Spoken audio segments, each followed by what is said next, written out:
Are you a podcaster? Maybe you've got that big idea and you're looking for a network to join. The multi-award-winning Ozcast Network can get your content to eyes and ears all over the world. Join now for the first month free, and you could be featuring this sound at the beginning of your podcast. Ozcast. Simply head to ozcastnetwork.com for details. I've just come across this article from The Project, of all places, and it's to do with wallets, right? Okay. So it's come out that Gen Zers reckon wallets are for old people. Right, okay. So Gen Z is having a look at it. It's between the ages of 12 and 27. Yes, so we are in the Gen Z bracket, you and I. But yeah, basically they're saying, with the rise of Apple Pay, Google Wallet, I mean, you can even have your ID on your phone these days here in South Australia. And they're saying, you know what, what's the need for a wallet? Yeah. And a few years ago, I probably would have agreed with this. I went about 4 years not having a wallet because I had everything on my phone. I'd lost my wallet, just decided not to replace it. I was like, there's no point, right? But now I'm back on the wallet train. As I've gotten a little bit older, I'm more like, I'm getting more cash out. I'm using a lot more cash.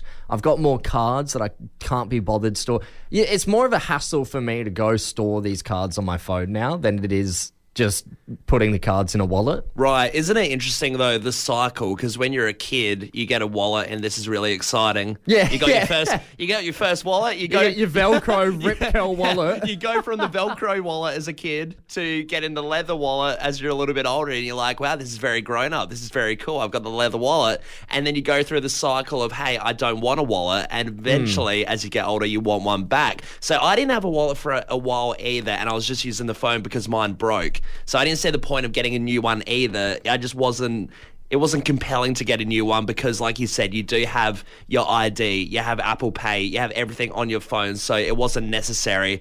Then I got one as a gift last month for Christmas, so I've gone back on the wallet train. Yeah. Because it's there. Because as soon as there's a wallet there, I will use it, but if it breaks, I probably wouldn't worry about it until I get another one somehow. Well, that's the other thing, so many kids get wallets through things like show bags when the show's on as well. Yeah. But I wonder if now it's going to become a thing where kids aren't wanting wallets, or when they get a wallet, they're not as... happy about it, and they just want a phone. Yeah, sure. Do you reckon wallet is going to be the next gift where kids look at it at Christmas and they think, oh, come on, the wallet? It's like the new sweater. Kids are just like, this is lame. Come on, I don't want to be like Uncle John. Yeah. He's 50 and he carries a wallet. That's leather Italian leather, imported straight here. Yeah. What I do find funny about this study, though, is like you said, Tom, not only are kids not wanting wallets, but they also look down on the people that do have wallets, and they're saying, there is an image perspective of, hey, people with wallets look old. It's an old person thing to have a wallet now, which is so strange. And I want to do a bit of an opinion piece with the Fresh fam right now. I want to know, do you have a wallet? Do you use a wallet? And I'd love to hear from the people that don't have a wallet and think they're obsolete now. Yeah, I'd like to know if there is anyone out of the age bracket that are a bit older that still don't have a wallet and they've gone back to cards, because I feel like anyone that's a bit older loves the traditional wallet. My dad always carries around cash. And, so does my dad. And it's just such a thing for being in your 60s or whatever that you have a roll of cash in your wallet for some reason. It's just how it's always been. So he's always had a wallet. He would never go to just cards on the phone. The text line has blown up at the moment. Somebody's texted in saying, I've got one. A reason for having it is if your phone has everything on it and it gets lost, you have no backup. Oh, it's so true, isn't it? It's so handy to have a bit of cash around if your phone goes flat and you can't pay for that Macca's on a night out. Absolutely. That is the number one emergency. Forget about trying to get home. That is the big deal. Someone said, why graduate to leather? I still rock a rusty Velcro. Never take it anywhere, and also would I'd keep all those cards from JB. Very nice. There you go. Somebody's texted in here. Yes, boys, got to carry a wallet. In a cafe the other day, my card expired on my phone. Lucky we had a pineapple in the wallet, saved my smoko. Hey, brilliant. That's happy days, isn't it? Someone here outside of the Gen Z bracket. I'm 37, haven't used a wallet in 4 years. Just keep any extra cards in my car. Yeah, right. All right, there you go. Hey, we've got some people on the phone lines right now. We're going to start things off with Foxy over in Hillbank. Foxy, do you have a wallet, mate? Yes, mate. Yeah. Very good. And always had one? Always used it? Always had one. Always had one, always will. Now, Foxy, would you ever convert to the non-wallet? Have you given the Apple ID a go? No, Not at all. So you haven't even set up your cards on your phone? No. Jeez, love that. No, That is I old refuse. school. Traditional. That is, I'm very old school. If I lose my phone, I'd be a massive panic, I think. Yep. How thick is your wallet? Do you have everything hanging out of it? Is it causing a rupture in your back? George Costanza style, or? Only with money, no. Good on you, Foxy. Hey, we've got Adrienne from Greenwith. Adrienne, good morning. Do you have a wallet?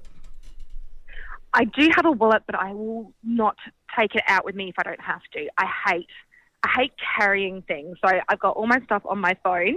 Yeah. And if I can get away with it, I won't take my wallet. I'll even, give my keys to a friend or just shove them in a pocket or in, my bra. Oh, so do you do the classic, you're out with a friend and you're like, hey, can you hold this? If they've got a big handbag, you just chuck it all in there.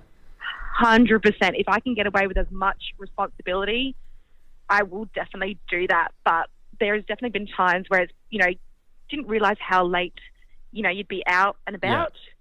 And then you're looking at that phone battery and you're like, oh, am I going to be able to get my car out? Yeah. All that kind of stuff. But, Adrienne, will you carry a handbag out with you?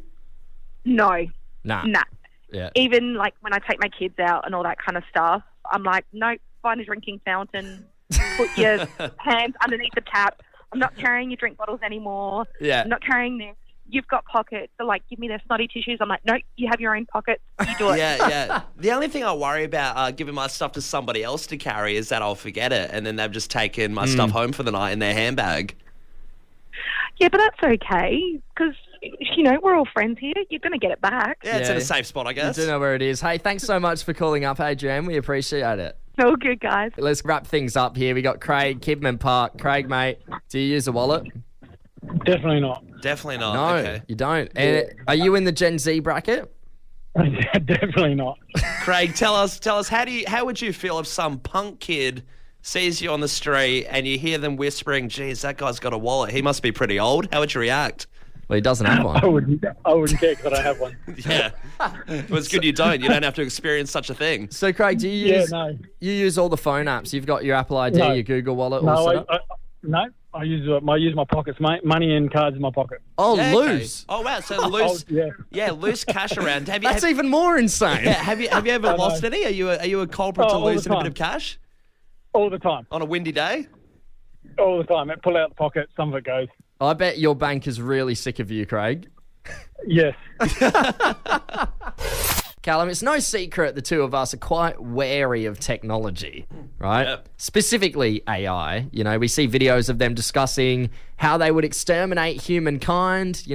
We know the power they have in forms of their technology and how everything these days sort of relies on technology. So when there is the uprising, the inevitable uprising of the robots, they will probably have the numbers. It is a thing that comes up a little bit, and often, we do face the shocking reality of, like you said, the uprising and how damaging it all is. So it is nice. It is very nice when we have a good piece of AI news that they're doing something to service our world and humankind instead of evaporating it. Exactly right. The reason they were born onto this earth to help assist humans. And today marks a special day because, yes, AI has gained a little bit of trust back from me because it's been put to good use from a few uni students to decode scrolls from 18,000 years ago, dating all the way back to 79 AD when Mount Vesuvius erupted over Pompeii. Wow. They found these scrolls buried in a Roman villa under the ash. And what they've decoded about 85% so far of these scrolls. There was about 1,700 scrolls they found. And about 85% they've managed to decode so far. And basically what they've come across is quite modern thinking. Right, okay. Of what these Romans were talking about back then on these scrolls. And the author seems to be discussing the question, are things that are more scarce more pleasurable as a result? So basically, it's a whole discussion, a bit of a philosophical view around the idea of things that are more abundant don't seem as nice, but the things that we find more scarce, and higher in price more pleasurable on taste buds or to wear or anything like that. Hey, cool. It's an interesting thinking that obviously back then, they were quite advanced and would think of these concepts. And, over time, we've gone through the cycle of, them degrading that sort of intelligence and then going through and doing the cycle and relearning things. So it's interesting that they are at that level back then. What I will say about the AI that I think it's very good that they can debunk these scrolls, these ancient scrolls, is it can be used for us, Tom, because we have a lot of radio notes when we go out on a big night and we write these notes after a few drinks. Then the next morning you wake up and you're like, what the hell does that mean? I was supposed to use that for radio, but I don't know. You're looking at your phone sideways and you're like, cat whiteboard. Wheel, you don't know what it means. So it's very good that maybe this AI can help us, Tom, in decode our notes, decoding our notes from a big night, so we can eventually use it on radio. I like where you're going with this, because yes, I do constantly try and decode my own notes, and I go through my night, bit by bit, thinking, when was I talking about cats? When did a cat roll into the conversation? You know? Can't think. You just can't think. And you go through your photos and it's not there, I mean, just for example, I've gone right up to the high bits of my notes. These are going back years ago.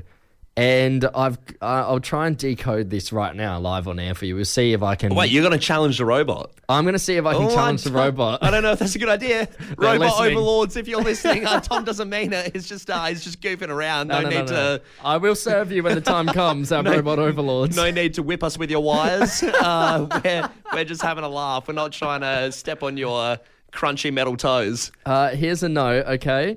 Tesla, part 2. Email ideas. Call up Tesla customer service. Sounds like you just wanted a Tesla at the time. And you thought, hey, oh my God, Teslas are robots too.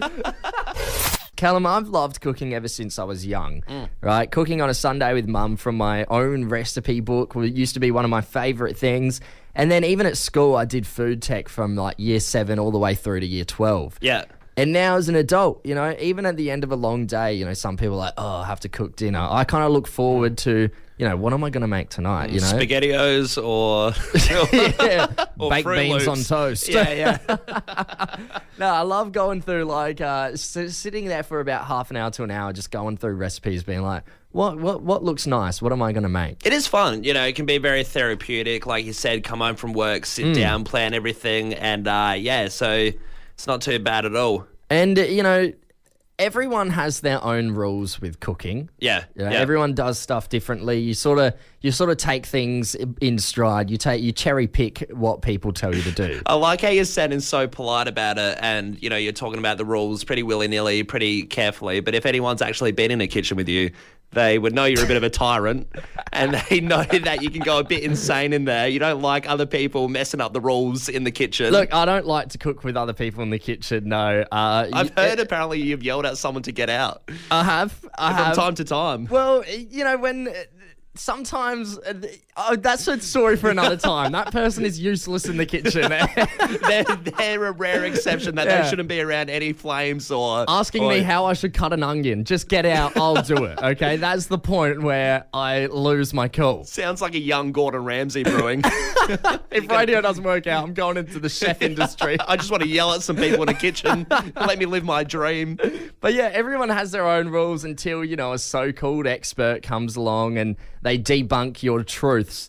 And this person, Miss Futher, also known as Madam Sweat, a name I wouldn't trust. Ooh. Yeah. Ooh, this person is handling food? Now, I thought maybe it was Madam Sweet, but no, I double-checked. It is a Madam Sweat. Oh, you definitely want a name change on that if you're going into the food industry. Yes. She has come out and is telling us the truths about whether it is safe to put warm food right into the fridge or whether you should leave it out and let it cool before you put it in the fridge. Right, okay, interesting. Because, this happened the other night. I had a taco night, cooked a bunch of mince, and wanted to keep a bunch for leftover. Couldn't be bothered waiting for it to be on the counter to cool down. I was like, I'm going to do some other stuff. I'm going to go in the other end of the house. I just want to slap it in the fridge straight away. So it was boiling hot, straight off the frying pan, chucked it in the fridge. It didn't really bother me. Right, okay. So I've always been taught by everyone growing up that if you have hot food, you leave it there to cool and then you put it in the fridge after about half an hour. Yeah. And so the more I read this article, I was like, okay, well, I learned that in food tech. I learned that in, nutrition at school. I learned this from my mum growing up cooking. So I'm scrolling down the article thinking like, yeah, it'll just be that. But no, she said that it is actually unsafe and you should chuck it in the fridge straight away because it could get more bacteria the longer you leave it out. See, I don't believe that because the scenario that would be that you're going to eat it anyway. If it's on your plate and you're leaving hot food there because you're eating it over, say, a 20-minute duration, you're watching TV, it's presumed that it's going to be fine. So what's the difference in leaving it there for 20 minutes and not eating it, and putting it in the fridge? Yeah, absolutely. Well, Madam Sweat, who is an expert... Do we trust Madam Sweat? I don't think so. That's the thing as well. I mean, this is off Daily Mail 1. So there's one reason why not to trust this article. The other reason is they just keep referring to Madam Sweat as an expert, but don't say an expert in what. Trust me, I scoured this article trying to find what she's an expert in. She's an accountant. She's an expert with numbers. What if it's a field that has nothing to do with food and for some reason she's slipped through the cracks and then she's got an interview about food hygiene? Where are her qualifications if she's dealing with something as important as health and safety in food? Exactly right. And what I want to do is open up the phone lines here. What do you do? Are you putting your hot food straight into the fridge? Or do you let it sit out? We'll jump straight into the calls here. Rachel, Henley Beach South. Good morning, Rach. How are you? I'm good, guys. How are you? Awesome. Yeah, very well. Now, Rachel, what do? Are you leaving the food out for a little bit, let it cool, or are you putting it straight in the fridge? Well, I think it depends on what you're doing at the time. Okay. And regardless, you're not going to die. Yeah. Yeah, okay. Does it depend on the food as well? Sorry? Would it- I get what you mean with rice, but I will still leave it covered. Even in a rice cooker, if you've slowly boiled it, I think it's fine to leave out for to let it get to room temperature. Yeah, cool. But if you're rushing out the door, then you've got to put it in there in the fridge. Then you put it in the fridge. Yeah, see, I'm like you, Rachel. I'm kind of neutral on both scenarios. It depends on what you're doing, and either way, I've never been sick from it, so I kind of just do whatever. No. There you go. No, and I think Madam Sweat might be overthinking it a little bit because... I think I've got a lot of things to say about Madam Sweat. Because I only say because I'm a psychologist, but I've also cooked for the Prime Minister Malcolm Turnbull. Really? And he came in and said... Wait, did you say you cooked for him? Yeah. I did a catering function for him. There you go. Jeez. What food does So, he like? I've got creds here. Yeah, give us a goss. What's his favourite food? Well, the Peking duck pancakes actually went down really well. That does sound pretty good. And then there was scallops Yeah. Oh, yeah. and the prawns. Awesome. Yeah, no, it was really cool. And he came in the kitchen and said thank you afterwards, which was lovely. Oh, there you go. Hey, thanks for getting involved, Rachel. We appreciate it. No worries. Good luck. Cheers. Hey, we've got Liz Aldinga. Liz, are you leaving the food out or are you putting it straight in the fridge? Morning guys. Madam Sweat, Yeah. BS. She's not practical. How can you cannot put warm food in the fridge. It stinks the fridge out. Okay. Yeah. And what that last lady said made me think twice because she knows her stuff being an ex-caterer. But you can't put a lid on rice. It goes all steamy and gross. No, I'm not with her. Sorry guys. Right, Liz, how would you feel if you put something in the fridge? It might be a bit pungent, it might stink it out, but what if there's a lid on it? What if it's in Tupperware? No, because then you've got the condensation thing happening, which is gross. Have you had rice that's got condensation on the inside of the lid? Yeah, it goes all mushy. Not me. No. Yeah, you know I'm what, going Liz? against it. I'm with you. I'm against Madam Sweat so far. Thank you. Absolutely Thank with you. you. Thank you. We appreciate you getting involved. That's it. We got Christy in Old Raynella. Christy, are you waging a war against Madam Sweat as well? How do you? What's your technique for refrigerated food? This is absolutely blowing my mind. If anyone's done home ec and not actually talking about it, you cannot put boiling hot food in the fridge. You need to think about the fridge temperature rising due to boiling hot food and then turning all your other food off. True. I guess you could have, chicken in the The fridge. temperature in your fridge goes up. Yeah, straight away it starts cooking your food and then it starts going off itself. Yeah. See, Okay. I The don't know. temperature of a boiling hot milk. I haven't actually. Blowing my mind. I haven't even thought about that idea of, heating other things up in the fridge if it's boiling hot. Yeah, I've It's always heating just thought other about the things up. taste. If you've got something at 80, 90 degrees and you're chucking it straight in the fridge, you're cooking all the rest. Your milk is curdle. Everything starts going bad. Yeah. And let's be real here. Who doesn't serve their dinner, sit down and eat it, and then pack it away later? There's your 20 minutes. Exactly. If you want So seconds, so you leave it out, right? Yeah. It's crazy to me. Yeah. It's blowing my mind. There you go. Hey, thanks for getting involved, Christy. Jeez, everyone against Madam Sweat at the moment. We got. Let's go to this one here, Tom. In Underdale, we've got Giuseppe. What's your theory? What's your go with the fridge? Morning, gents. Morning. Well, you can put the food in the fridge while it's hot. I mean, technically speaking, the shorter the time between the food going from one state to the other, the less chance the bacteria has to grow. I used to work in food preparation. Okay. But at home, it's a little bit harder because your fridge, like the previous caller says, is probably not cold enough to drop the temperature of hot food before it starts heating up the fridge. So you probably want to let your food cool a little bit. Yeah. But then, even hot, you can put it in the fridge so long as it doesn't affect all of the other stuff that's stored in there. So you're saying, Pep, that a kitchen industrial fridge has the power that you can chuck something hot straight in, no dramas, but a fridge at home, you probably shouldn't do it. Yeah. When I used to work in food prep, we had these massive fridge with big fans that would cool down very quickly, and we used to put massive pots of like sauce and stuff in there and turn it on, and it would cool the food right down from being really like straight off of the stove through to being at cold, safe temperature. Yeah. No, it's so funny because everyone's thinking about the immediacy of the food that they're putting in the fridge, what it's going to do to that, but no one's thinking about the damn milk or the chicken that's already in your fridge that it's going to suffer. Hey, good on you, Peppy. Thanks for getting involved, mate. We appreciate it.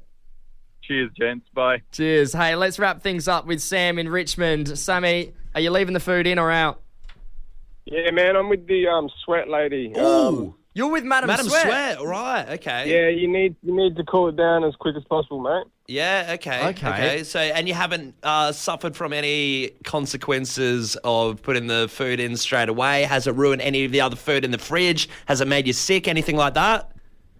Nah, mate. I've been a chef for 16 years, and we had the commercial fridges as well, and we've always been taught to put the food in the fridge straight away. Don't cover it. Put something underneath so you can get the air flowing up from the bottom as well. Hey, but Sam, what about our last caller, Giuseppe, who said, yeah, that's all well and good if you have an industrial fridge, but what about a fridge at home, one that doesn't have that kind of power?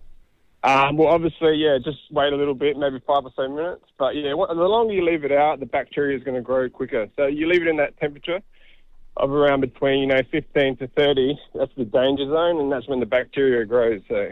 There you go. Hey, thanks for getting involved, Sam. We appreciate it, mate. No worries, boys. You take care. Yeah, Easy. You too, mate. There you go. I mean, most people against Madam Sweat, but a few good points there at the end, siding with the Sweatmeister. It's a good debate, isn't it? It really I'm keen is. to see. Yeah, well, let's keep an eye out for any more Madam Sweat theories. We'll do a food poisoning test later in the week. We might be off air.